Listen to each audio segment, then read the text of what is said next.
Well, ahoy, everybody! Welcome to session 2, day 4 of VV Fest. Welcome back. If you are joining us, drop an ahoy in the chat. You know the dream, you know the team. Drop an ahoy in the chat. We want to see if you're there. Make sure you're listening, which is great. Of course, today we've also got some polls ready, so don't forget, dive in, have a look at the polls, which is good. Yeah. But today's session, is called Not Another Sustainability Session. Now, normally, sorry, that was lunch. Normally, sustainability sessions, a lot of people look at it and they think, here we go again, However, with us, you can't say anything of that because we've got the legend. We have got the queen of sustainability, the trailblazer in efficiency and sustainble processes. I'm building you up here, Jill. Wow. We're going to rename this session Grill Jill. Because I want to introduce everybody to the wonderful, the legendary Jill Stoneberg, our Director of Social Impact and Sustainability at Virgin Voyages. Thank you, Luke. Wow, I'm not sure what to say after that introduction, but it's a pleasure to be here. Good stuff. And then Layla, of course, you're a dab hand now, aren't you? I am. I didn't get the intro. One. I can give you one. No, it's okay. Don't worry. Oh, fine. Okay, seat yourself. But yes, please drop an ahoy in there. We can see that there. So, guys, give a big welcome to Jill as well. Big welcome. She's tuned in all the way from the US. Can you believe it? That's why we have to meet at 3 o'clock today, because we couldn't wake her up at 10 a.m. this morning. So if you want to know why you're doing an afternoon session, you can blame Jill right now. Blame her. So Nicholas says ahoy, everyone, which is great. Rita says ahoy. Laura says ahoy. Ria says ahoy. Debbie says ahoy. Ahoy, ahoy, ahoy. And Nikki, ahoy, Jill. Hey, you go. Jill, I've always wanted to ask you this. Now, this is completely irrelevant to VV Fest and sustainability and wholesome questions as to why we're actually here. But have you heard of a chef called Ainsley Harriott? I have not. Okay, right. So what?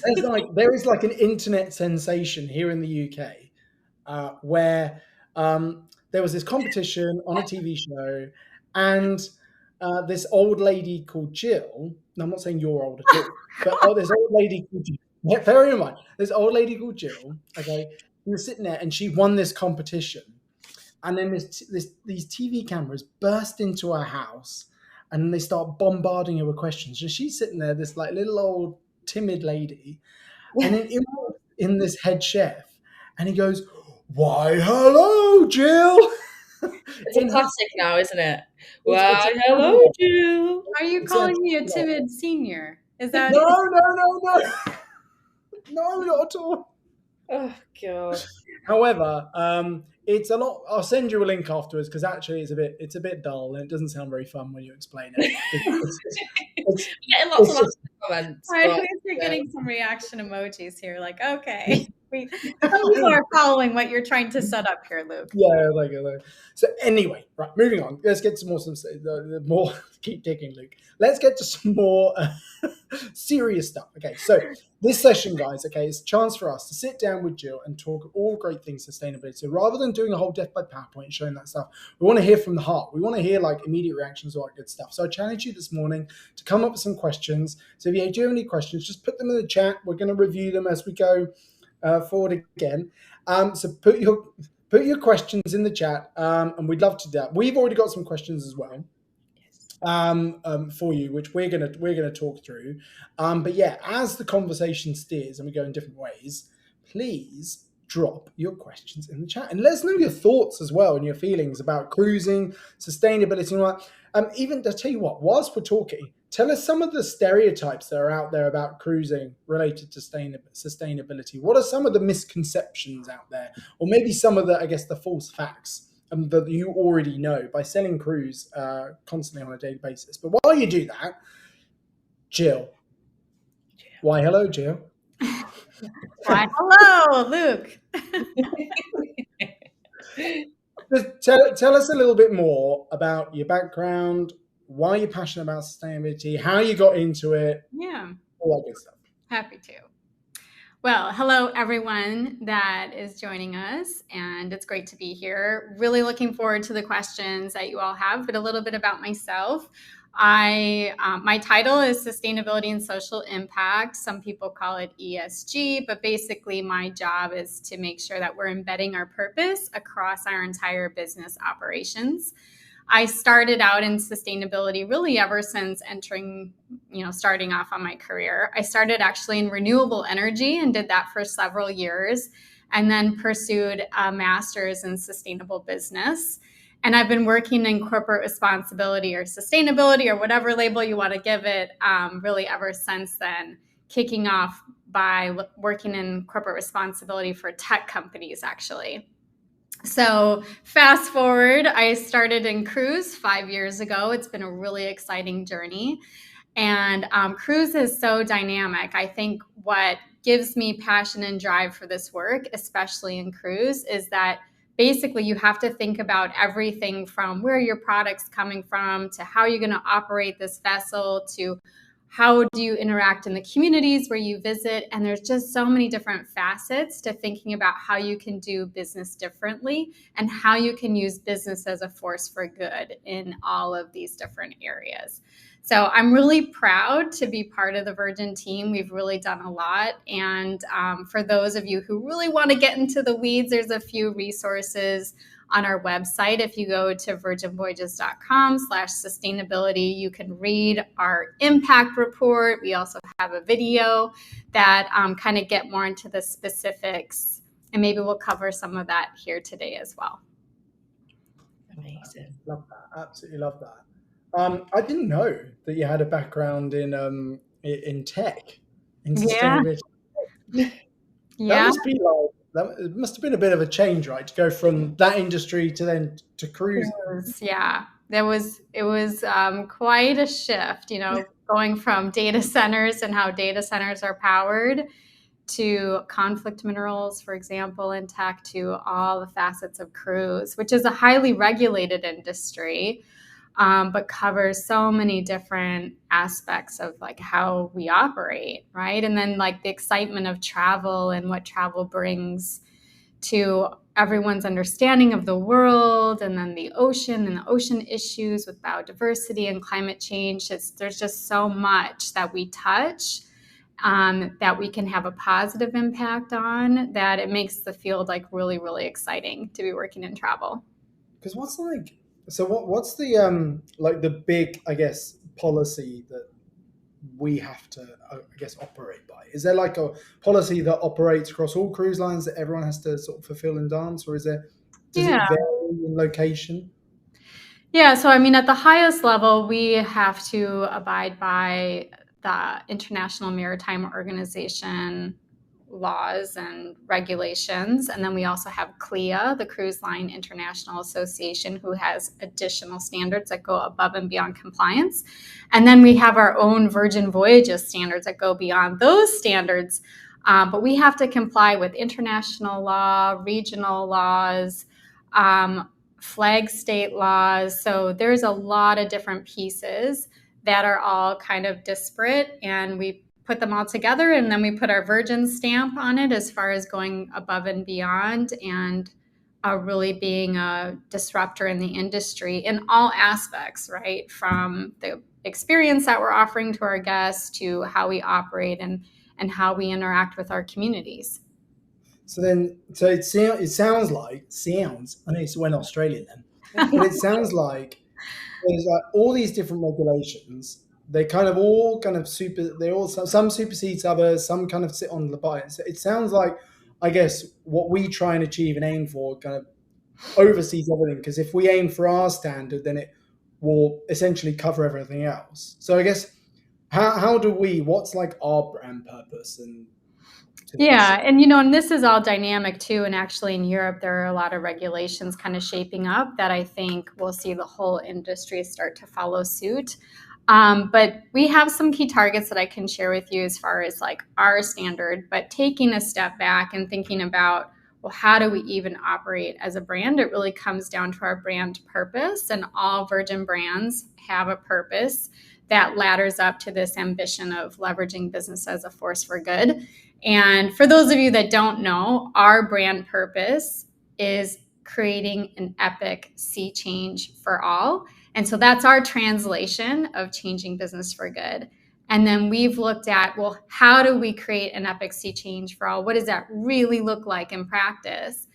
And we've looked at it across 5 key stakeholder pillars: our oceans, our sailors, our communities, our crew, and our partners. And we've actually defined, well, what would a sea change look like for our oceans, for example? What does it look like when it comes to our crew?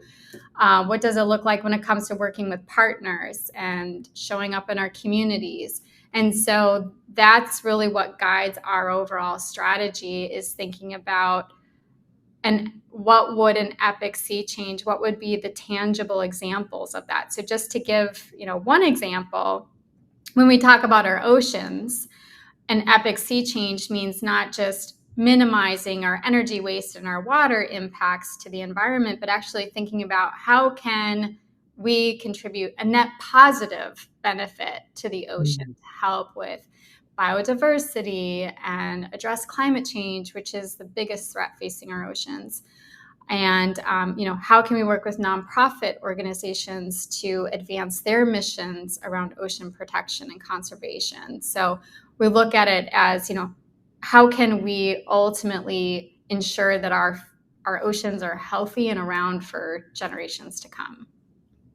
And that's so it's great that like our vision, like actually a lot of the time these, I guess, companies, they have these big visions that are almost like they almost just live in a PowerPoint deck somewhere, right? And it's like, oh, well, we'll start with induction day, we'll go through it, we'll equip everyone with a magic wand, you wave the magic wand and suddenly izzy wizzy, let's get busy, I'm a sustainability champion, I know what I'm doing. And then you tend to find it doesn't actually infiltrate, or like I guess it's not like a golden thread throughout the company, but for us, it is that, right? Like everything we do is governed from this sustainable standpoint. Yeah. Yeah, it really is. I mean, I think a lot of companies really, a lot of times they say, well, it's part of our DNA. This is legitimately a company that's had purpose and sustainability part of its DNA from its very inception, right? From day one of the company being developed and then launching ships. So we did have that opportunity and that privilege to kind of set out to do things differently from the very beginning. So, from the very beginning, we decided we weren't going to have single-use plastics that our sailors would interface with, right? We didn't have to remove single-use plastics. We just designed an experience where that wasn't even part of the equation. Same things with like the technology that we chose to use on board from day one in building the ships. We didn't have to do expensive retrofits for energy efficiency. We just designed the ship with that in mind, so that when you, for example, for anyone who hasn't been on the ship, when you enter your cabin, they're smart cabins. So you walk in and the curtains open and the air conditioning like kicks on to a cooler setting if you're, in the warm weather like we are here in Florida. And then when you leave your room, the curtains close, right? So it's just like built into how the ship operates is efficiency. And that's true in the galleys and her laundry and just everything about the technology choices that we made when building and designing the ship. Love that. Layla, what's going on in the chat? What are some people saying? Yes, obviously everybody is talking about what they think are, of course, problems, and we've got quite a few actually. People are mentioning things that we have on board, so the things that we talk about often in terms of no single-use plastics. But people are mentioning food waste and no buffet on board Virgin Voyages, of course, to reduce the waste. Supporting local communities, which is something that we do, giving back to the communities with our shore excursions. And then someone said about dropping the waste in the ocean. Yeah, I think that is a common misperception of the industry. Unfortunately, that's a legacy that I think we all have to deal with. That back in the day, like long time ago, that is how cruise lines dispose of waste. Is they put it in the ocean. That is highly illegal. That does not happen today as far as like throwing your dry waste into the ocean. Now we do have waste streams when you think about water, for example, and you take a shower, you use the bathroom, you're washing dishes, laundry. We are making all that water on board. We're making it from the ocean. And then it goes through an advanced wastewater treatment process. And then it does go into the ocean once it's been cleaned and filtered. So these systems are very complex. In some cases, this water treatment is more sophisticated than waste treatment facilities on land. So I think when you hear comments like cruise lines dump their waste in the ocean, I think people think about a trash bag going overboard and, and not like, well, there are systems modern technology to purify your waste streams before it is discharged into the ocean. And yes, those waste streams, which are highly regulated and go through complex filtering and cleaning processes, do go into the ocean. But it is with treatment. All that waste is treated first. Okay, you can drink any water on our ship, can't you? You can drink our water, yeah. And like I said, we make all that water on board, which is quite amazing. I mean, I've had the water on board and it's great. Like, I never think about the fact that it used to be salt water in the ocean. It tastes great. I've never heard any complaints, and it goes through a reverse osmosis process that makes sure that it has a pH of the water that we're used to drinking at home. And then so in that machine, do they have to feed the bacteria? Am I making so that that's up? not for drinking water, but yes, that is for black water and gray water, which gets mixed together in our advanced wastewater treatment process. It goes through this process in the filtration where there are bacteria basically that eat the material. So we refer to it as macaronis. They're held in a large tank, and it's part of a process that filters out that waste stream. We've had a question from Holly in the chat, which is a good one. I know a lot of other cruise liners are also saying about zero emissions by 2050. What's something that Virgin Voyages is doing differently that others in the industry aren't? Well, we are doing a lot of the same things that others in the industry are doing. So, we all have to be on this journey together, not just in cruise, by the way. This is the whole world has to get behind net zero by 2050. So we are currently using fossil fuels, right? Like everyone else. And we have already designed efficient ships. And we're committed to net zero by 2050. We've put together a high-level strategy of how we will be working to reach that goal by 2050. But the real work starts now, right? So we've already last year announced that we've partnered with 3 sustainable marine fuel providers to help advance the adoption of that technology on our ships and those types of fuel sources. So it's a lot of work that goes into shifting fuels. You have to build for infrastructure. You have to understand how it's going to operate on your existing engines, or if you have to do expensive retrofits. So we're already doing that work today. A lot of cruise lines are doing that work. And we're looking forward to using these fuels as soon as possible. In Europe, we'll be using sustainable advanced waste biofuels for a portion of our usage as early as 2025. And we hope to be even testing those fuels as early as this year. But we have to start using those fuels just to comply with regulations that are shaping up. So it is a massive task to decarbonize, but it's one that we're committed to.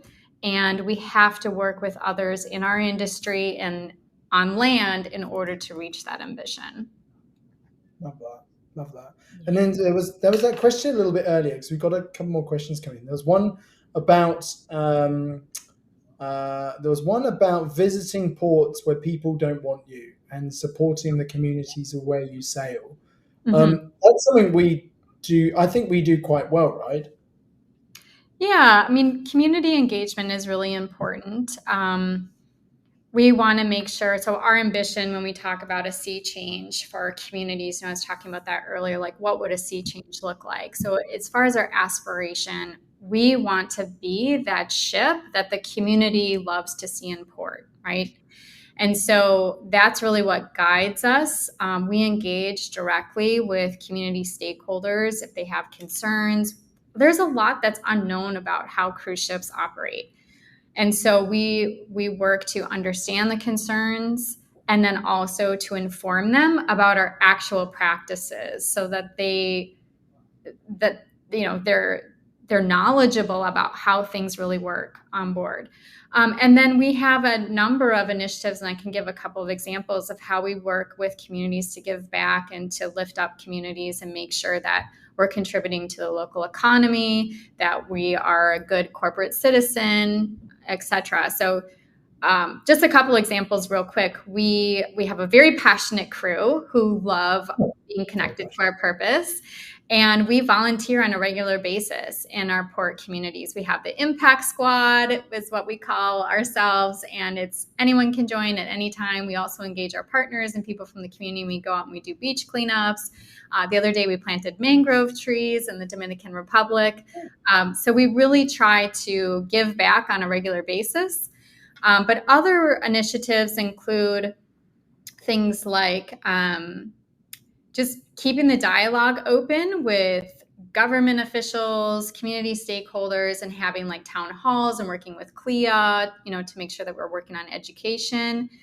And then also just making sure that we're partnering with nonprofit organizations to advance their missions in those destinations. We have our tours, of course, that we curate, and we make sure that we are highlighting local businesses in our port guides and letting our guests, our sailors know, like, here are local restaurants to check out. So we really encourage our guests to go and spend money in these destinations, highlight some of those off the beaten path places to check out, live like a local, so to speak, experience what's really truly authentic and unique about that destination. So those are, a couple examples of how we work in the community. And then the community of Bimini, where we have our private beach club, we've even hosted like a small business boot camp because we're a brand that's committed to entrepreneurs and empowering entrepreneurs. And this community of 2,000 residents, had concerns about increased tourism coming to their island, but they also were really excited about that opportunity for their businesses and for their families.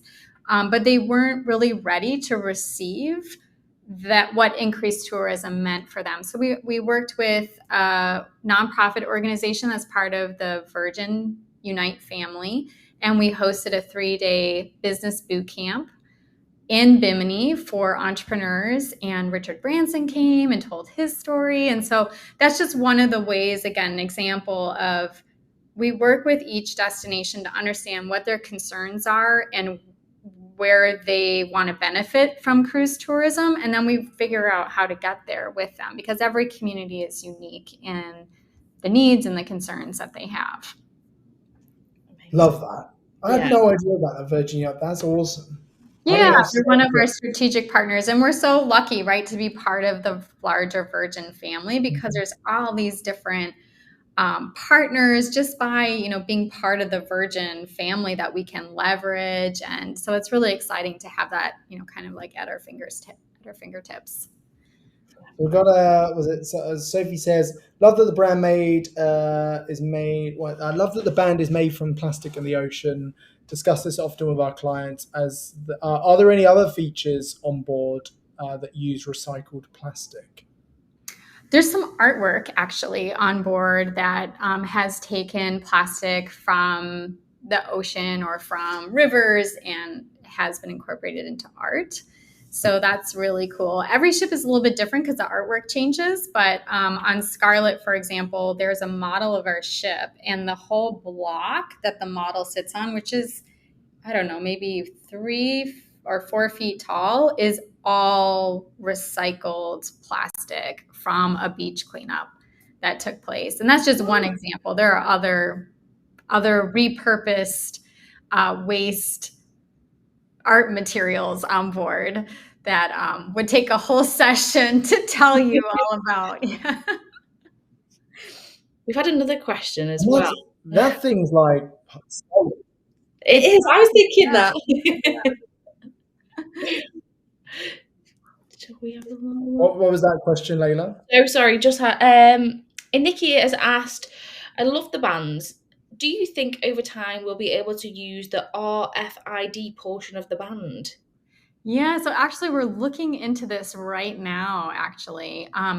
That was always the intent, is that we would remove, there's like, I'm like holding my wrist here, the band, and then there's like a little plastic piece. There it is. Oh, Luke, here's one I prepared earlier. Yeah, that's what you tap, to get into your cabin, and you pay for things. But that plastic piece comes off. It's designed to come off, and then it's designed like a keepsake. Some feedback. That's weird. It's designed to be like a, bracelet that you can have to remember your voyage. It's actually quite stylish. It's a cool story. And so that was always the intent, but we haven't done the best job of communicating that to our guests as far as how to remove that plastic piece so we can reuse it again and again. But we're working on a strategy to collect those pieces so that we can reuse them. Amazing. I love that. What else we got here? I'm impressed that it's reverse osmosis, much better than water in cities. Quite possibly, yeah. I mean, that's us. The technology on cruise ships is quite fascinating. You are essentially operating or sustaining like a small town, right? And so you have to think about like how a town operates, right? Like, how would you put out a fire if there was a fire? Like, how do you get people access to clean water? How do you dispose of waste? All those things have to be thought through. Holly's flexing with her knowledge there. The hammocks are made from our partners in Thailand. So yes, hand woven there, so re-employed and paid a fair wage, which is great. Yvonne. All right, Yvonne. Talk about funnel scrubbers.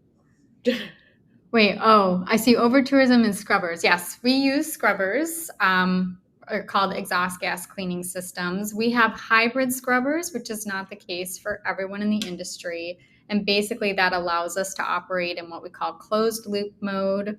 We do that 3 nautical miles from any shoreline. And that allows us to not only scrub the sulfur emissions from the fuel that we use, but to clean it, take out the heavy metals, and retain it on board. So that is unique to a hybrid scrubber. But yeah, there are different types of scrubbers, but the purpose of scrubbers is to make sure that we are not emitting sulfur oxide into the atmosphere, which is a human health concern. Oh, jeez. And then over-tourism, I saw another Yvonne mention over-tourism. That is a concern facing the whole cruise industry. There's a lot of popular ports. People love to see these destinations, and there are concerns sometimes that there's too many people in one place. And so we work with CLIA. We also work with the destination to make sure that we manage the flow of our guests. We also have mid-sized ships compared to others. And so that also keeps our guest count on the smaller side. And then our tours on average, so our approach is to do shore excursions and to disperse our guests around the destination. And even from a tour perspective, on average, we have about 15 people per tour. And so that allows for a smaller footprint and then more personalized experiences. And so we have many different experiences happening in the city, and it's not just all like funneling people to one place. That's not our approach at all. Smaller tours leave a smaller footprint. I love that. We love our shore excursions. I'm looking at my producer here, very close to the camera. I do believe time has run away with us, guys, and we are out of time. That was an incredible session. So interesting. It's so good to learn so much, and it's stuff that our first mates can take away and talk with their customers. It's such a big focus point now. So that was incredible. Thank you so much, Jill. Yeah, thank you for having me. And check out our website. Learn more if you want to get into the details. All right. So Everybody. thank you so much, everybody. Thanks for joining. And join us for our art class, Art Attack. Oh, fun. Happening in 30 minutes. Woo! Can't wait. So thank you very much, everybody. Take care, and we'll Thank see you in 30. Bye. Bye. Bye.